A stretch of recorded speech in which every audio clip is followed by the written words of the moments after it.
They invented the digital camera in 1975. They had the technology, the patents, and a 20-year head start on everyone else. But instead of leading the digital revolution, Kodak became its most famous casualty. By 2012, the company that once controlled 90% of film sales in America was filing for bankruptcy, watching its market value evaporate from $30 billion to almost nothing. This isn't just a story about technological disruption, it's about a company that literally invented its own replacement and then spent decades trying to contain it. So, how does the most dominant photography company in the world destroy itself? Let's develop this disaster. The year is 1888. George Eastman, a former bank clerk from Rochester, New York, is about to change how humans capture memory forever. Before Eastman, photography was for professionals only.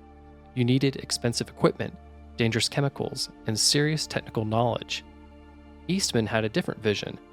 He wanted to make photography so simple that anyone could do it. His slogan said it all. You press the button, we do the rest. The Kodak camera was revolutionary. You bought the camera preloaded with film for 100 exposures. When you finished the roll, you shipped the entire camera back to Kodak. They developed your photos, reloaded the camera, and sent everything back. It was brilliant. Eastman wasn't just selling cameras, he was selling a complete ecosystem where the real money was in film and processing, not the hardware. By the early 1900s, Kodak dominated. They controlled the patents, the distribution, and most importantly, the consumables. Every photo taken meant more film was sold, more chemicals used, more processing fees collected. It was the razor and blades model perfected, and it made Kodak obscenely profitable. By 1976, Kodak controlled 90% of film sales and 85% of camera sales in the United States. The company employed over 60,000 people in Rochester alone. The stock was a blue-chip darling. Kodak was more than a company, it was an American institution. But that same year, 1975, something happened in Kodak's own research labs that would eventually destroy everything. A young engineer named Steve Sasson was tinkering with a project that seemed completely useless to everyone around him. He was trying to build a camera that didn't use film. The device he created was massive, weighing 8 pounds. It had a resolution of 0.01 megapixels. It took 23 seconds to capture a single black and white image and stored it on a cassette tape. It was crude, impractical, and absolutely revolutionary. Steve Sasson had just invented the world's first digital camera. Now, here's where the story gets interesting. Sasson demonstrated his invention to Kodak executives, expecting them to be excited about this new frontier. Instead, the response was lukewarm at best, hostile at worst. One executive asked him a question that would haunt Kodak forever. Why would anyone ever want to look at their pictures on a television? But the real problem wasn't that they didn't understand the technology. The problem was they understood it perfectly, and they were terrified. Think about Kodak's business model. They made money every time someone took a photo. Film purchase, film development, photo printing. A digital camera destroyed that entire revenue stream. No film to buy, no chemicals to process, no prints to order. If digital photography took off, Kodak's golden goose was dead. So they made a decision. They would patent the technology to protect themselves legally, but they wouldn't commercialize it. They would bury it and hope it went away. And here's the thing. For a while, it worked.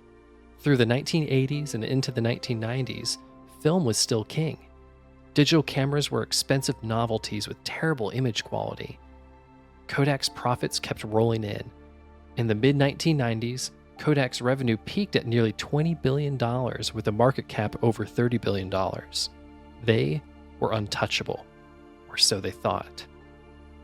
But while Kodak was protecting film, companies like Sony, Canon, and Nikon were investing heavily in digital technology. They didn't have legacy film businesses to protect. They saw digital as opportunity, not threat. By the late 1990s, consumer digital cameras were hitting the market at accessible prices, and consumers loved them. The convenience was undeniable. Instant feedback, no development costs, unlimited shots, the ability to delete bad photos. It was everything casual photographers wanted. Kodak finally started taking digital seriously in the late 1990s. They launched digital cameras, invested in online photo sharing, and even acquired a photo website called Ophoto in 2001. But here's the fatal flaw. Even as they moved into digital, they were still trying to protect film. Their digital strategy was designed to drive people back to printing photos, to keep that consumables revenue alive. They weren't thinking about the future, they were trying to preserve the past. The cultural shift was happening faster than anyone expected. In 2000, the world took 80 billion photos, and 99% were on film. By 2012, people were taking 380 billion photos per year, and only 3% were on film. The smartphone had arrived. Suddenly, everyone had a camera in their pocket all the time. Instagram launched in 2010 and hit 100 million users within 2 years. Photos weren't physical objects anymore. They were digital files shared instantly online. And Kodak, they were dying. Between 2003 and 2012, they cut 47,000 jobs. They closed factories, they sold off divisions. They tried pivoting to printers, to commercial imaging, to anything that might work. But the damage was done. On January 19th, 2012, Kodak filed for Chapter 11 bankruptcy. The company that invented digital photography had been destroyed by it. Now here's the part that should make every business leader pay attention. Kodak didn't fail because they missed the technology. They invented it. They didn't fail because they were slow to market. They had a technological head start of nearly 2 decades. They failed because they couldn't kill their own cash cow. They were paralyzed by what business experts call the innovator's dilemma. When your current business is wildly profitable, betting against it feels insane, even when you can see the future coming. Clayton Christensen, who literally wrote the book on disruptive innovation, used Kodak as a case study. He explained that successful companies fail not because they're managed poorly, but because they're managed too well. They listen to their current customers, they protect their profit margins, and they optimize their existing business. All rational decisions, all fatal in the face of disruption. But here's what makes Kodak's failure even more tragic. They actually saw it coming. Internal reports from the 1980s show executives predicting the decline of film. They knew digital was the future, but knowing isn't the same as acting. The quarterly earnings pressure was too intense. The Wall Street expectations were too high. The political will to cannibalize a profitable business simply didn't exist. So what are the lessons here? What can we extract from Kodak's $30 billion mistake? Lesson 1. Past success becomes future blindness. Kodak's film dominance made them incapable of seeing clearly. They looked at digital through the lens of film economics and convinced themselves it wouldn't work. When you're on top, every innovation looks like a threat instead of an opportunity. Lesson 2. You can't protect your way to the future. Kodak spent billions trying to extend the life of film through better chemistry, better cameras, and marketing campaigns. They treated digital as something to manage, not something to embrace. Defensive innovation always loses to offensive innovation. Lesson 3. Your business model is not your business. Kodak thought they were in the film and chemicals business, but customers didn't care about film. They cared about capturing memories. When they forgot that, they lost everything. The product changes. The underlying human need doesn't. Lesson 4. Cannibalize yourself or someone else will. This is the hardest lesson. Kodak was afraid that digital cameras would kill film sales. They were right, but their hesitation didn't stop it from happening. It just meant Sony and Canon got rich instead of them. If disruption is inevitable, you better be the one doing it. Lesson 5. Culture eats strategy for breakfast. Even when Kodak tried to go digital, their entire corporate culture was built around film. The incentives, the metrics, the expertise, everything pointed backward. You can't execute a new strategy with an old culture. It just doesn't work. Where is Kodak now? They emerged from bankruptcy in 2013 as a much smaller company focused on commercial printing and imaging technology. They still exist, but they're a shadow of their former glory.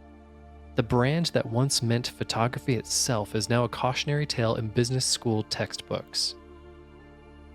And to Steve Sasson, the engineer who invented the digital camera, he stayed at Kodak for 30 years, watching his invention get buried, then watching it destroy the company from the outside. In 2009, President Obama awarded him the National Medal of Technology. By then, Kodak's market value had collapsed, and bankruptcy was just 3 years away. The real tragedy of Kodak isn't that they failed to innovate. It's that they innovated first and still lost. They had every advantage: the technology, the patents, the brand, the distribution, the resources. What they didn't have was the courage to destroy their own business before someone else did, and that made all the difference. The next time you take a photo on your smartphone and instantly share it with the world, remember, a Kodak engineer made that possible in 1975, but Kodak itself couldn't survive the revolution it started. That's the $30 billion lesson. Innovation without execution is just expensive research, and protecting the present is just another way of surrendering the future. If you found this breakdown of Kodak's self-destruction valuable, hit that like button and subscribe to stay ahead of the stories that shape business. Drop a comment and let me know what company you want me to analyze next. And remember, the biggest risk isn't change. It's pretending it's not happening.